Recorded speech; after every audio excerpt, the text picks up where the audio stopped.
반갑습니다. 큰나무 동부 여러분. 오늘은 보혜사의 뜻은 무엇인가요? 라는 제목으로 말씀을 나누고자 합니다.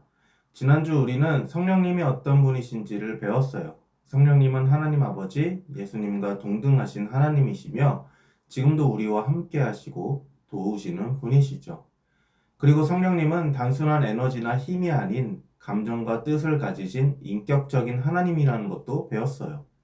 그렇다면 오늘은 이런 질문을 해볼 수 있어요. 성령 하나님께서는 어떤 일을 하실까요? 성경을 보면 성부 하나님과 성자 예수님이 하신 일은 쉽게 알 수 있습니다.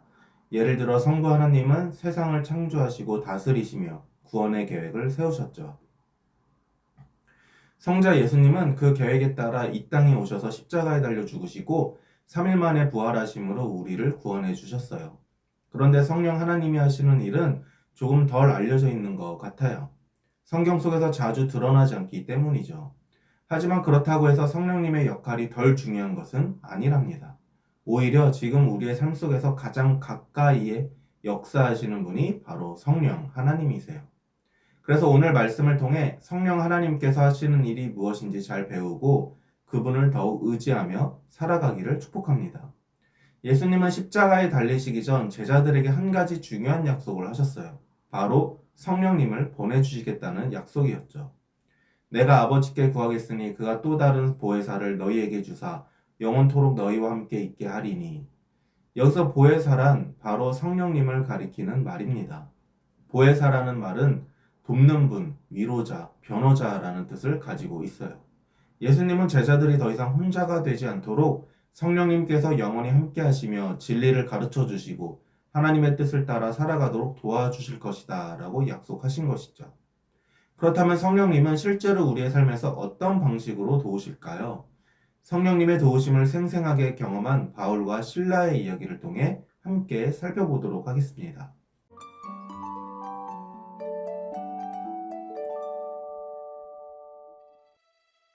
성령님께서는 바울과 실라를 빌립보로 인도하셔서 복음을 전하게 하셨어요. 그렇게 빌립보에서 복음을 전하던 어느 날이었어요. 기도하는 곳으로 가던 바울과 실라는 한 여자를 만나게 되었어요. 이 사람들은 가장 높으신 하나님의 종들로 사람들이 구원을 받는 방법을 알려주고 있습니다. 그 여자는 귀신 들린 여종이었는데 점을 쳐서 자기 주인들이 많은 돈을 벌게 해주었어요. 여자는 며칠이나 이렇게 바울과 실라를 따라다녔어요. 더 이상 참을 수 없었던 바울은 돌아서서 귀신에게 이렇게 명령했어요. 내가 예수 그리스도의 이름으로 내게 명령한다. 그 여자에게서 나오너라. 바울이 성령님을 의지하여 예수님의 이름으로 명령하자 귀신이 나가고 여자는 자유롭게 되었어요. 하지만 돈을 벌지 못하게 된 여자의 주인들은 매우 화가 났어요. 그래서 바울과 실라를 붙잡아 광장에 있는 관리들에게로 끌고 갔어요. 이 사람들은 유대인들인데 우리 도시를 시끄럽게 만들고 있습니다. 그리고 우리 도시 사람들을 힘들게 하고 있어요. 많은 사람이 바울과 실라를 공격했어요. 그러자 높은 사람들이 바울과 실라의 옷을 찢고 매로 때리라고 명령했어요. 매를 맞고 감옥에 갇히게 된 바울과 실라는 차갑고 어두운 감옥에서도 하나님께 기뻐하며 찬송했어요. 주님을 찬송하면서 할렐루야 할렐루야 쿠르릉 쾅쾅. 그때 갑자기 감옥이 흔들릴 정도로 큰 지진이 일어났어요. 지진으로 감옥 문이 다 열리고 죄수들을 묶고 있던 사슬도 다 풀어졌어요. 감옥을 지키던 간수가 잠에서 깨어 감옥 문이 다 열린 것을 보았어요. 어떻게 이런 일이? 죄수들은 다 도망쳤겠지? 감옥을 잘 지키지 못했으니 나는 이제 큰 벌을 받아 죽게 될 거야. 잠깐만요. 당신의 몸을 해치지 마세요. 우리는 모두 여기 있어요. 간수는 두려워 떨면서 바울과 실라 앞에 엎드렸어요. 선생님들, 제가 어떻게 하면 구원을 받을 수 있나요? 주 예수님을 믿으세요. 그러면 당신과 당신의 집안이 구원을 얻을 것입니다. 그날 밤 간수와 그의 온 가족이 예수님을 믿게 되었고 다 함께 세례를 받았어요. 성령님은 바울과 실라와 늘 함께 하시며 도와주셨어요.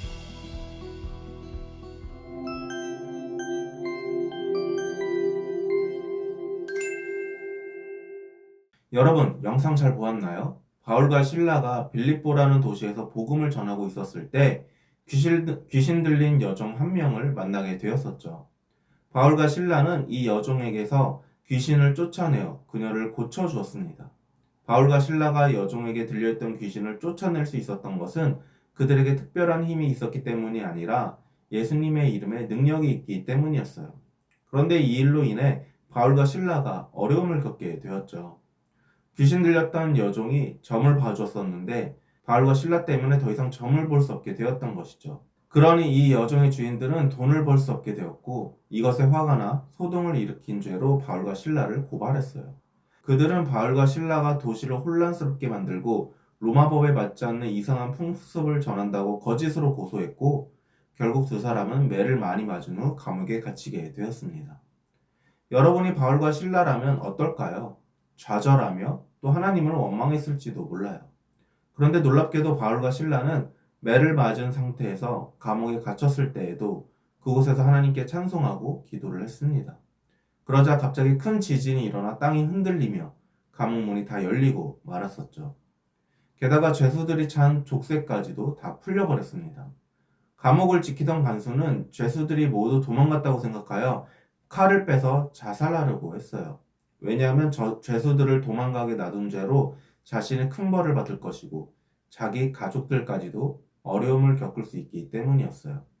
그렇게 간수가 스스로 목숨을 끊으려던 그때 바울과 신라가 소리칩니다. 우리가 모두 여기 있으니 죽지 말라고 말이에요. 그러자 간수는 바울과 신라 앞에 엎드려 어떻게 하면 자신이 구원을 받을 수 있냐고 물었고 바울과 신라는 주 예수를 믿으면 당신과 당신의 집이 구원을 받을 것이라고 답해 주었습니다.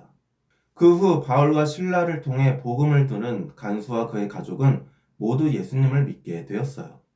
이 놀라운 일들이 어떻게 가능했던 것일까요? 바울과 신라의 능력이었나요? 아니에요. 이 모든 일들 가운데 성령님의 인도하심과 도우심이 있었어요. 성령님께서 바울과 신라에게 두려워하지 않고 찬양하게 하셨고 감옥에서도 하나님의 뜻을 따를 수 있도록 지혜와 담대함을 주신 거죠. 또 간수의 마음도 움직이게 하셔서 복음이 전해지도록 역사해 주셨어요. 방금 우리가 함께 본 바울과 신라 이야기 속에서도 성령님은 놀라운 일을 하셨습니다. 이제 바울과 신라에게 함께 하셨던 보혜사 성령님이 어떤 분이신지 우리가 이야기에서 본 내용을 바탕으로 하나씩 정리해 보도록 할게요. 성령님에 대한 우리의 이해가 더 풍성해질 것입니다. 보혜사란 앞에서 설명했던 것처럼 지켜주고 도와주며 은혜를 베풀어 주시는 선생님이라는 뜻으로 우리를 도우시는 분인 성령님을 표현하는 말이에요. 보혜사이신 성령님은 예수님께서 약속하신 또 다른 돕는 분으로 우리와 함께 하시며 보호하시고 하나님의 말씀을 깨닫게 해주시며 믿음 안에서 살아갈 힘을 주시는 분이시죠. 조금 더 구체적으로 보혜사 성령님께서는 우리의 변호자가 되어주십니다. 성부 하나님께 우리를 변호해 주시면서 죄로 인한 심판을 받지 않게 해주세요. 그러므로 우리는 더 이상 하나님께 죄인으로 여겨지지가 않아요. 또 보혜사 성령님은 우리의 위로자가 되어주십니다. 우리가 힘들고 어려운 일을 당할 때 우리의 마음을 만지시며 또 위로해 주시고 기도를 통해 나의 고민을 들어주세요. 그뿐만 아니라 우리의 고민을 해결하고 올바른 길로 갈 수 있도록 하나님의 말씀을 통해 그 길을 가르쳐 주시죠. 정리해 볼까요? 예수님께서 보내주신 또 다른 보혜사이신 성령 하나님은 나를 변호해 주시는 분이시고 나를 위로해 주시는 분이시며 내가 옳은 길로 갈 수 있도록 가르쳐 주시는 고마운 분이세요. 여러분, 우리 마음에 예수님을 믿는 믿음이 있다면 이미 성령님께서 우리와 함께하고 계십니다. 예수님은 하늘로 올라가셨지만 성령님은 영원토록 우리 안에 거하시며 예수님을 기억나게 해주시고 예수님만이 구원의 길이라는 사실을 깨닫게 해주세요. 오늘 우리가 배운 것처럼 성령님은 우리의 보혜사, 곧 돕는 분이십니다. 교회에 있든 학교에 있든 집에 있든 우리가 힘들 때 우리 마음을 위로해 주시고 바울과 신라처럼 눈물이 날 수밖에 없는 상황 속에서도 기쁨을 누리게 해주시는 분이 바로 성령님이세요. 어두운 환경 속에서도 희망을 잃지 않게 붙잡아 주시고 꼭 필요한 때에 어떤 말을 해야 할지 인도해 주시는 분도 성령님이세요. 두려움 속에서도 담대히 복음을 전했던 제자들처럼 성령님의 도우심을 의지하여 예수님을 알지 못하는 사람들에게 담대히 복음을 전하는 여러분이 되기를 소망합니다. 보혜사 성령님이 함께 하시는 사람은 어떤 삶을 사는지 우리의 삶을 통해 보여줄 수 있으면 좋겠어요. 그러기 위해 가장 먼저 해야 할 일은 보혜사 성령님을 기억하고 그분을 의지하며 도우심을 구하는 삶을 살아가는 것이에요. 여러분 모두가 그런 믿음의 사람으로 자라나기를 축복합니다. 기도하겠습니다. 하나님 감사합니다. 오늘날 저희에게 보혜사 성령님을 보내주셔서 저희와 함께 해주시는 은혜 감사합니다. 성령님은 저희를 변호해 주시고 위로해 주시며 옳은 길로 갈 수 있도록 가르쳐 주시는 분임을 배웠습니다. 날마다 저희 안에 계신 성령님을 잘 모시고 언제 어디서나 함께 하신다는 사실을 기억하여 죄를 멀리하고 늘 기도하며 살아가는 신앙인이 되게 해주세요. 성령님을 의지하여 악한 영을 물리치고 세밀한 성령님의 음성을 듣고 인도하심을 따라 살아가는 복된 신앙인이 되게 해주세요. 함께 하심에 감사드리며 예수님의 이름으로 기도합니다. 아멘.